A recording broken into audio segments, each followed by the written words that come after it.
During the COVID pandemic in India, at a time when even the country went through lockdowns, one of the names that people across the country and even abroad got very familiar was KK Shailaja, the then Health Minister of Kerala. And I'm being joined by KK Shailaja right now. Thank you very much for being in conversation with us, ma'am. We are coming to you at a time when the COVID pandemic is again, the cases are again on a rise in the country. And this is the book that KK Shailaja has written, My Life as a Comrade. And not surprisingly at all, one of the chapters is about how Kerala had dealt with the COVID pandemic. You were the health minister at that time. You got a lot of appreciation for the way the state tackled the pandemic. And I was a reporter on the ground, so I know you led it from the front as well. My question to you is, as we talk, the cases are on a rise again in India.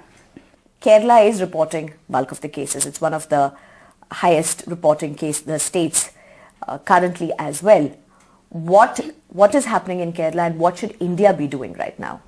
Yes, we should be aware because it is a highly infectious virus, That 2020, that year, we achieved a lot. Because of this containment method, we can reduce the mortality rate. After 6 months, vaccine come. Up to that time, up to the vaccine time, we put the virus under the health system capacity, or we can say that we contain the virus from spreading throughout the society. And after that, in our state election, assembly election came at that time, and all over the world the virus spread in large scale. But in 2020 the result was very good, The mortality rate is only 0.4 at that time. Ma'am, when you're talking about, you spoke about how assembly elections also happened during that time. Yes. Now, you won with record margin of votes, isn't it? It was a massive success that you had in your constituency, overwhelming votes for that matter. People really admired you, but when the Kerala Government 2.0 or Pinarayi Vijayan Government 2.0 came, your name was missing from the government. It was missing from the cabinet. What did you tell yourself and the party at that time? And mind you, this is at the time when you were featured in several international features. There were international accolades for you. India across people across India knew you, and you were suddenly missing from the government. You were dropped from the cabinet. What did you tell yourself and the party? I didn't think it was a personal gain, It was a collective work, and I was there as health minister there, and I lead from the front. And the government was leading, the whole department of the government involved in these activities, It is a health issue, this pandemic and other thing, because health department have more responsibility. And we collectively did that, everything. My team, my doctors, nurses, and even in the field level workers, they are also responsible for that thing. And the world looked at us because we are containing these things and the virus is spreading in the other part of the world. And you asked one question before that what is the thing now? We should have two things we should listen for this virus. That one thing is post-COVID things, we should have to listen to that. There are so many post-COVID issues now, and also we should have to prepare to tackle this problem because virus spread throughout the society. Right. Virulence is less. The other question, I didn't feel anything because that is not peculiar. In a communist party, we cannot stand in a position for a long time.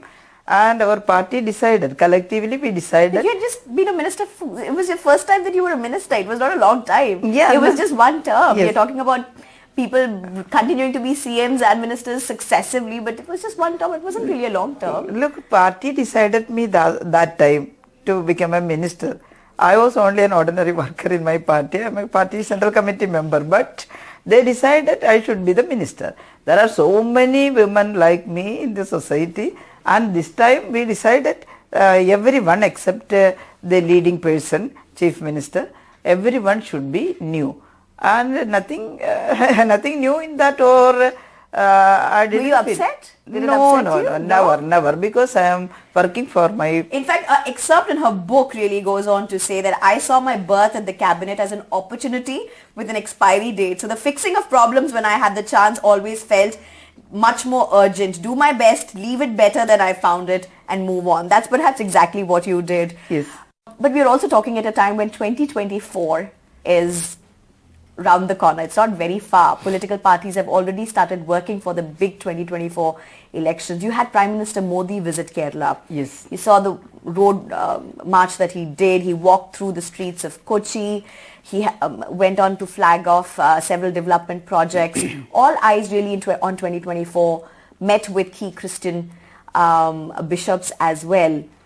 At a time like this, where you've rooted for communism, Yes. and you've literally written in your book about how communism has flourished in Kerala and other parts. But what is the relevance of the left in today's India when we look at 2024? Yes, left is relevant in a great manner because left looks for the secular state or secular India. Left looks for complete democracy, and left look for the prosperity of country means the prosperity of whole citizen in the country.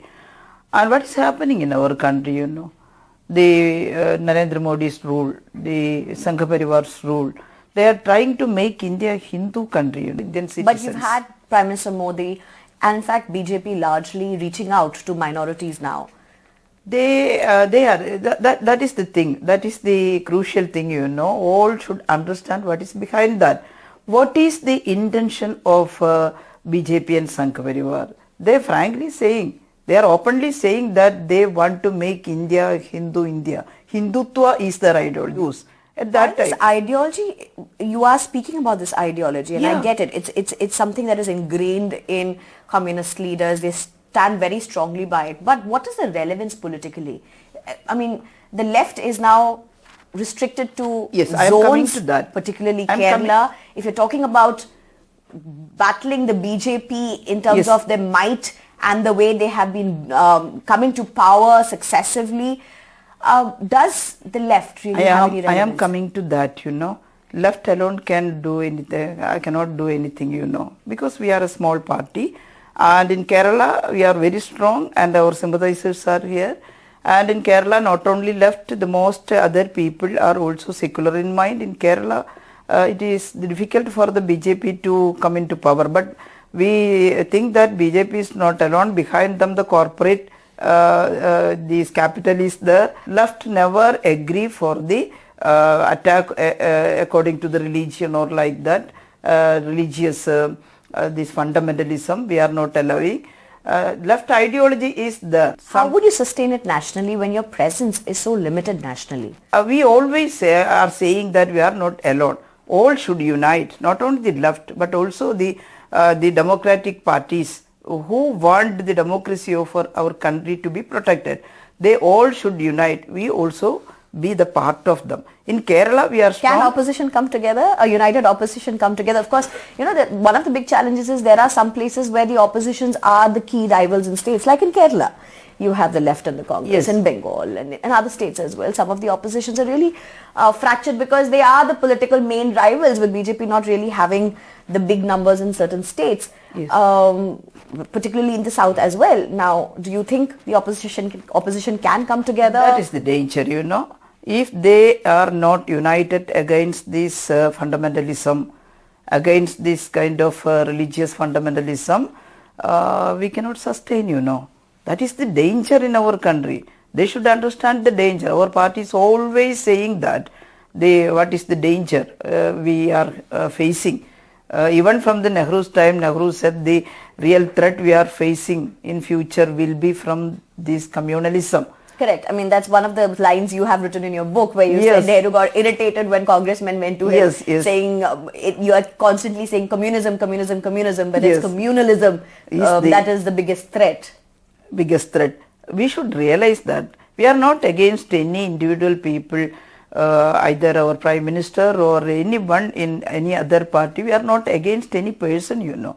Left is against communalism. That is, left cannot see Hindu, Christian, Islam separately. That is their private thing. And is that what's happening today in India? Is that what you see? I think it is very dangerous time for India, you know.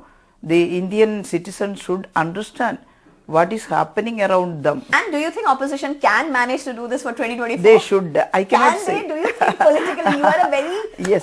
politically, astute person, if I may say. Yes. It's been decades of you in politics. It's a and- pity that left cannot get all these parties together, because we are small party and we are not a majority party in the nation. In Kerala, do you see BJP make stronger inroads? You have signs that the votes have increased in certain pockets, the vote share has increased. Of course, in assembly elections, it dipped by around 2%, but in the parliamentary elections or even in certain pockets, you've seen BJP increase in their vote share. But it is not easy in Kerala to get any gain to BJP, because last time they have one MLA in 2016. Assembly, 16. One is there. This time they cannot open an account in our assembly, and their vote share also decreased. We are listening that gradually some increase in their vote share throughout 20 or 30 years, 15 or 20 years. There is a gradual increase, a small increase in their vote share. We are listening that. But last time it decreased, 1 or 2% decrease in their vote share. All right. And BJP cannot come forward because the Malayalis or in Kerala, the people know what is the importance of secularism in our country, and they are for a secular country and secular state, I think they cannot open an account next time also. Wishing you all the very best, ma'am. This book, of course, makes for a very riveting read, and your journey has been remarkable till now. We hope we'll see you with much greater achievements. Thank you, very much. Sneha. I am so Thank you happy much, with you. ma'am. Thank you. Thank you very much.